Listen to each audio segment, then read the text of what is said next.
45वां अध्याय। कुवलिया पीड़ का उद्धार और अखाड़ों में प्रवेश।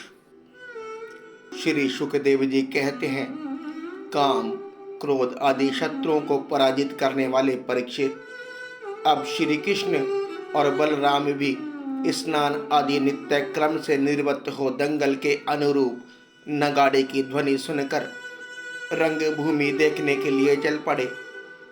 भगवान श्री कृष्ण ने रंगभूमि के दरवाजे पर पहुंचकर देखा कि वहां महावत की प्रेरणा से कुवलिया पीड़ नामक हाथी खड़ा है। तब भगवान श्री कृष्ण ने अपनी कमर कस ली और घुंघराली अलके समेट ली तथा मेघ के समान गंभीर वाणी से महावत को ललकार कर कहा, महावत, ओ महावत, हम दोनों को रास्ता दे दे, हमारे मार्ग से हट जा। अरे सुनता नहीं, देर मत कर, नहीं तो मैं हाथी के साथ अभी तुम्हें यमराज के घर पहुंचाता हूं। भगवान श्री कृष्ण ने महावत को जब इस प्रकार धमकाया तब वह क्रोध से तिलमिला उठा और उसने काल, मृत्यु तथा यमराज के समान अत्यंत भयंकर कुवलिया पीड़ को अंकुश के मार से क्रोध करके श्री कृष्ण की ओर बढ़ाया। कुवलिया पीड़ ने भगवान की ओर झपट कर उन्हें बड़ी तेजी से सूंड में लपेट लिया, परंतु भगवान सूंड से बाहर सरक आए और उसे एक घूंसा जमाकर और उसके पैरों के बीच में जा छिपे। उन्हें अपने सामने न देखकर कुवलिया पीड़ को बड़ा क्रोध हुआ। उसने सूंघकर भगवान को अपनी सूंड से टटोले लिया और पकड़ भी लिया, परंतु उन्होंने बलपूर्वक अपने को उससे छुड़ा लिया। इसके बाद भगवान उस बलवान हाथी की पूंछ पकड़कर खेल खेल में ही उसे 100 हाथ तक पीछे घसीट लाए, जैसे गरुड़ सांप को घसीट लाते हैं। जिस प्रकार घूमते हुए बछड़े के साथ बालक घूमता है, अथवा स्वयं भगवान श्री कृष्ण जिस प्रकार बछड़ों से खेलते थे, वैसे ही वे उसकी पूंछ पकड़कर उसे घुमाने और खेलने लगे। जब वह दाएं से घूमकर उनको पकड़ना चाहता तब वे बाएं आ जाते, और जब वह बाएं की ओर घूमता तब वे दाएं घूम जाते। इसके बाद हाथी के सामने आकर उन्होंने उसे एक घूंसा जमाया और वे उसे गिराने के लिए इस प्रकार उसके सामने भागने लगे, मानो वह अब छू लेता है तब छू लेता है। भगवान श्री कृष्ण ने दौड़ते दौड़ते एक बार खेल खेल में ही पृथ्वी पर गिरने का अभिनय किया और झट से वहां उठकर भाग खड़े हुए। उस समय वह हाथी क्रोध से जल भुन रहा था। उसने समझा कि वे गिर पड़े और बड़े जोर से अपने दोनों दांत धरती पर मारे। जब कुवलिया पीड़ का यह आक्रमण व्यर्थ हो गया तब वह और भी चिढ़ गया। महावतों की प्रेरणा से वह क्रुद्ध होकर भगवान श्री कृष्ण पर टूट पड़ा। भगवान मधुसूदन ने जब उसे अपनी ओर झपटते देखा तब उसके पास चले गए और अपने एक ही हाथ से उसकी सूंड पकड़कर उसे धरती पर पटक दिया। उसके गिर जाने पर भगवान ने सिंह के समान खेल ही खेल में उसे पैरों से दबाकर उसके दांत उखाड़ लिए और उन्हें से हाथी और महावतों का काम तमाम कर दिया। परीक्षित, मरे हुए हाथी को छोड़कर भगवान श्री कृष्ण ने हाथ में उसके दांत लिए लिए ही रंगभूमि में प्रवेश किया। उस समय उनकी शोभा देखने ही योग्य थी। उनके कंधे पर हाथी का दांत रखा हुआ था। शरीर रक्त और मद की बूंदों से सुशोभित था और मुख कमल पर पसीने की बूंदें झलक रही थी। परीक्षित, भगवान श्री कृष्ण और बलराम दोनों के ही हाथों में कुवलिया पीड़ के बड़े बड़े दांत शास्त्र के रूप में सुशोभित हो रहे थे और कुछ ग्वाल बाल उनके साथ साथ चल रहे थे। इस प्रकार उन्होंने रंगभूमि में प्रवेश किया। जिस समय भगवान श्री कृष्ण बलराम जी के साथ रंगभूमि में पधारे, उस समय वे पहलवानों को व्रज कठोर शरीर, साधारण मनुष्य को नर रत्न, स्त्रियों को मूर्तिमान कामदेव, गोपों को स्वजन, दुष्ट राजाओं को दंड देने वाले शासक, माता पिता के समान, बड़े बूढ़ों को शिशु, कंस को मृत्यु, अज्ञानियों को विराट, योगियों को परम तत्व और भक्त शिरोमणि, वृषणिवंशियों को अपने इष्ट देव जान पड़ते। सबने अपने अपने भाव अनुरूप कर्मश, रौद्र, अद्भुत श्रृंगार, हास्य, वीर, वात्सल्य, भयानक, बीभत्स, शांत और प्रेम भक्ति रस का अनुभव किया। राजन, वैसे तो कंस बड़ा धीर वीर था, फिर भी जब उसने देखा कि इन दोनों ने कुवलिया पीड़ को मार डाला, तब उसकी समझ में यह बात आ गई कि इनको जीतना तो बहुत ही कठिन है। उस समय वह बहुत घबरा गया। श्री कृष्ण और बलराम जी की बाहें बड़ी बड़ी लंबी थी। पुष्पों के हार, वस्त्र और आभूषण आदि से उनका वेश विचित्र हो रहा था। ऐसा जान पड़ता था मानो उत्तम वेश धारण करके दो नट अभिनय करने के लिए आए हों, जिनके नेत्र एक बार उन पर पड़ जाते बस लग ही जाते।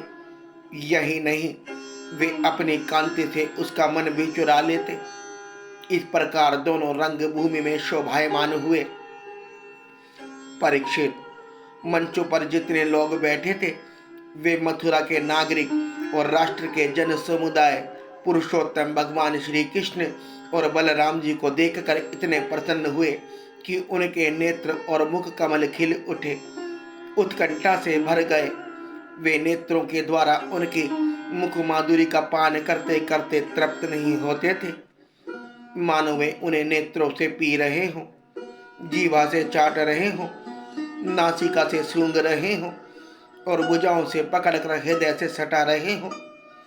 उनके सौंदर्य, गुण, माधुर्य और निर्भयता ने मानव दर्शकों को उनकी लीलाओं का स्मरण करा दिया और वे लोग आपस में उनके संबंधी देखी सुनी बातें कहने सुनने लगे।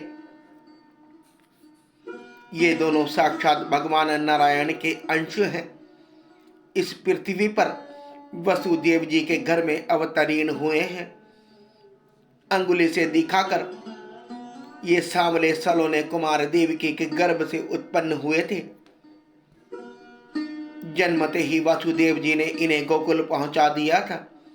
इतने दिनों तक वे वहां छिप कर रहे और नंद जी के घर में ही पलकर इतने बड़े हुए। इन्होंने ही पूतना, तृणाव्रत, शंखचूड़, केशी और धेनुका आदि तथा और भी दुष्ट दैत्यों का वध तथा यमला अर्जुन का उद्धार किया है। इन्होंने ही गौ और ग्वाल बालों को दावानल से ज्वाला से बचाया था। कालिया नाग का दमन और इंद्र का मान मर्दन भी इन्होंने ही किया था। इन्होंने 7 दिनों तक एक ही हाथ पर गिरिराज गोवर्धन को उठाए रखा और उसके द्वारा आंधी, पानी तथा वज्रपात से गोकुल को बचा लिया। गोपियां इनकी मंद मंद मुस्कान, मधुर चितवन और सर्वदा एक रस प्रसन्न रहने वाले मुखरविंद्र के दर्शन से आनंदित रहती थी और अनायास ही सब प्रकार के तापों से मुक्त हो जाती थी। कहते हैं कि ये यदुवंश की रक्षा करेंगे। यह विख्यात वंश इनके द्वारा महान समृद्धि, यश और गौरव प्राप्त करेगा। ये दूसरे इन श्याम सुंदर के बड़े भाई कमल नयन श्री बलराम जी हैं। हमने किसी किसी के मुंह से ऐसा सुना है कि इन्होंने ही प्रलंबासुर, वत्सासुर और बकासुर आदि को मारा है। जिस समय दर्शकों में यह चर्चा हो रही थी और अखाड़ों में तुरही आदि बाजे बज रहे थे, उस समय चारुण ने भगवान श्री कृष्ण और बलराम को संबोधन करके यह बात कही। नंद नंदन श्री कृष्ण और बलराम जी, तुम दोनों वीरों के आदरणीय हो। हमारे महाजने यह सुनकर कि तुम लोग कुश्ती लड़ने में बड़े निपुण हो, तुम्हारा कौशल देखने के लिए तुम्हें यहाँ बुलवाया है। देखो भाई, जो प्रजा मन, वचन और कर्म से राजा का प्रिय कार्य करती है उसका भला होता है, और जो राजा की इच्छा के विपरीत काम करती है उसे हानि उठानी पड़ती है। यह सभी जानते हैं कि गाय और बछड़े चराने वाले ग्वालिये प्रतिदिन आनंद से जंगलों में कुश्ती लड़ लड़ कर खेलते रहते हैं और गायें चराते रहते हैं। इसीलिए आओ, हम और तुम मिलकर महाराजा को प्रसन्न करने के लिए कुश्ती लड़े। ऐसा करने से हम पर सभी प्राणी प्रसन्न होंगे, क्योंकि राजा सारी प्रजा का प्रतीक है। परीक्षित, भगवान श्री कृष्ण तो चाहते ही थे कि इनसे दो दो हाथ करें, इसलिए उन्होंने चाणूर की बात सुनकर उसका अनुमोदन किया और देश काल के अनुसार यह बात कही।